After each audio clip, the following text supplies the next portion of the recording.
Guys, what just happened in Tyler Robinson's very first court appearance might be one of the strangest and most revealing moments of this entire case. Instead of walking into a packed courtroom, Robinson appeared remotely on Zoom, his face lit up by the dull glow of a jail computer screen. No crowd, no press flashing cameras, just a grainy video box with a 22-year-old staring straight into the lens as prosecutors read out the charges. And here's the wild part. Multiple people watching claimed they heard him mumble an apology. Not an official statement, not something on the record, but a quiet, almost nervous line. "I'm sorry. I never thought it would go this far." If that's true, it's the first crack in Robinson's stone wall of silence. And it came at the exact moment prosecutors dropped two bombshells: his Discord messages about grabbing his grandfather's hunting rifle, and the chilling warning that the death penalty is on the table. So was it a real apology, just nerves, or courtroom gossip from a glitchy Zoom mic? Either way, this first appearance shows Robinson may finally be feeling the pressure. And in this video, we're breaking down exactly what went down on that Zoom call, what prosecutors revealed, and how Robinson's own words online are now the biggest threat to his future. So let's paint the picture.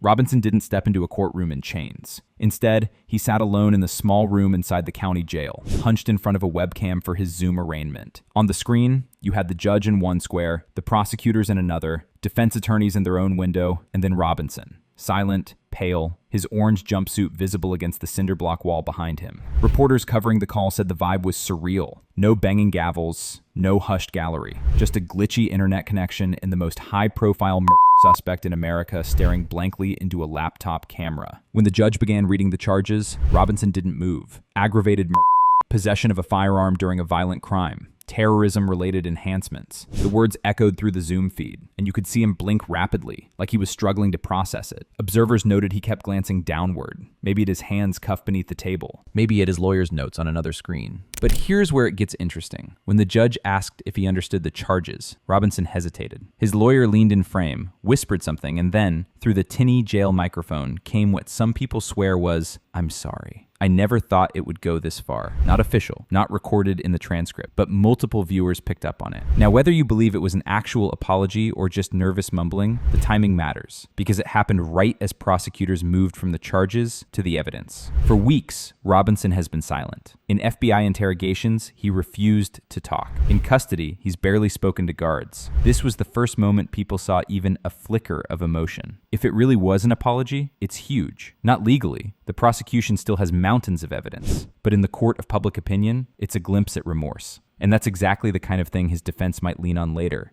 if they're trying to avoid the death penalty. Now let's talk about the evidence prosecutors revealed on that Zoom call, because it's devastating. They pulled up Discord messages investigators say Robinson wrote before the shooting. In one exchange, he bragged about retrieving his grandfather's hunting rifle. He described cleaning it, zeroing it in, and preparing for what he ominously called a big day. Another log showed him laughing about how easy it would be. Cops will never trace it back. I'll be in and out before anyone knows what happened. Hearing those read over Zoom was surreal. It wasn't a lawyer paraphrasing. It was word-for-word logs with timestamps and usernames attached. And Robinson's reaction? He froze. No smirk, no defiance. Just staring straight into the webcam. Silent. This is where the arrogance becomes clear. Robinson wasn't some street thug improvising. He thought he was running a perfect plan. A kid with a 34 ACT, a scholarship to Utah State, convinced he was smarter than law enforcement. But the reality? He left a trail everywhere. Fingerprints on a railing, DNA on discarded clothes, surveillance footage catching him walking in and out, and now, digital logs from his Discord account spelling it all out. For someone who thought he was untouchable, he couldn't have made investigators' jobs easier. Then came the line that shook the Zoom call. The prosecutor, staring into his webcam, announced that they are considering pursuing the death penalty. People watching said you could see Robinson's whole demeanor shift, his posture sag, his lips tightened. For weeks, maybe he thought this was a game, that silence could somehow protect him. But hearing death penalty in that cold, detached Zoom hearing, that's when it seemed to hit. And that, observers say, is exactly when he muttered the apology. Prosecutors also reminded the court how Robinson's own father turned him in. Remember, it was his dad who recognized him in the FBI surveillance photos and called authorities. They even mentioned family members who told investigators Robinson had bragged about the shooting during a dinner conversation.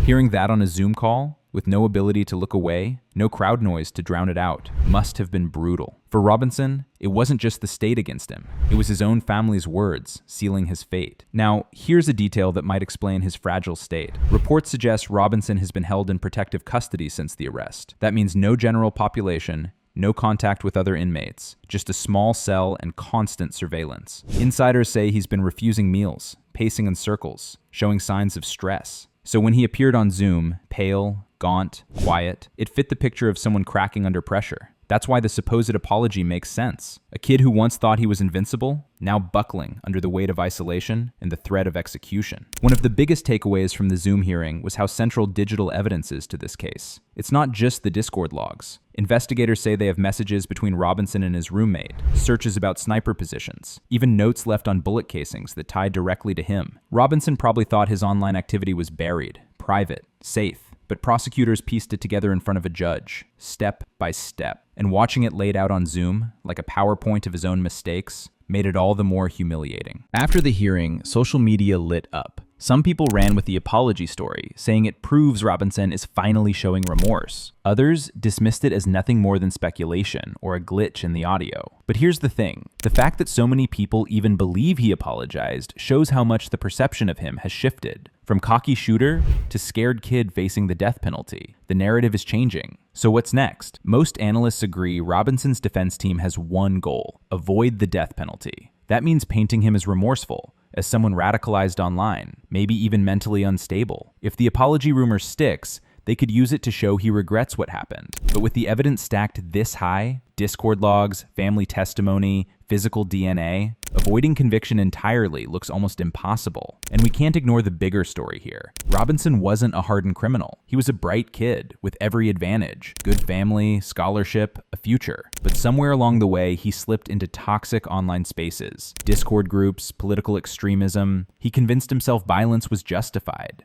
And now, at just 22, he's sitting in a jail cell, appearing on Zoom, possibly facing the death penalty. That's the terrifying part, because Robinson isn't unique. There are thousands of young people in similar online echo chambers right now. Something nobody's really talking about is how different this would have felt if it had been an in-person court hearing. Because on Zoom, you don't get the same gravitas. No wooden benches, no gavel echoing, no packed room watching every twitch. Instead, Robinson is sitting in what looks like a bare holding room, with a cheap webcam pointed at him. That disconnect almost made him seem smaller, less significant, almost like a student caught cheating on a test rather than a man facing the death penalty. But ironically, that lack of formality made the supposed apology feel more raw, more unfiltered. Because if he did mutter it, there was no theatrical backdrop. It just slipped out. Here's something fascinating. Court reporters noted at least 2 small glitches in Robinson's audio during the call, one right before the alleged apology and one right after. That matters, because when you're trying to figure out what somebody really said, digital distortion can create a kind of Rorschach test.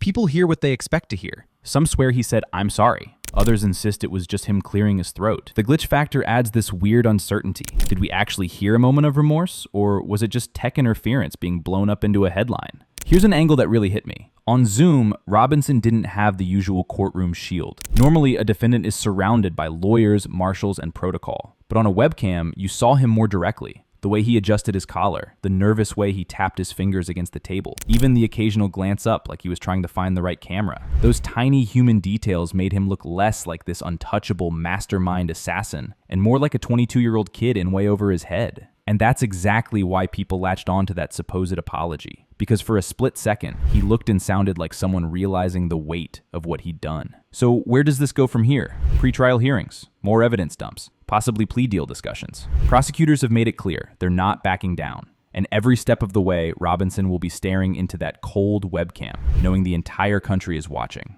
Whether he really apologized or not, one thing's for sure: the cracks are showing. So, did Tyler Robinson actually apologize in court? The official record says no, but multiple people watching that Zoom call claim they heard it. And honestly, it fits the story. A kid who thought he could outsmart everyone, now hearing his own Discord chats read back to him, and the words death penalty hanging over his head. Whether it was remorse, nerves, or just a slip, it shows that the pressure is finally getting to him. This case is only just beginning. And if the first Zoom hearing is already this explosive, just imagine what's going to happen once the trial starts. So what do you think? Did Robinson really apologize? Or was it just audio gossip? Drop your thoughts in the comments. I'll be watching. Anyway, this concludes today's video. Be sure to subscribe to LoafTube for future celebrity videos and turn on that post notification bell so you don't miss out on any future uploads. Until then, see you in the next one.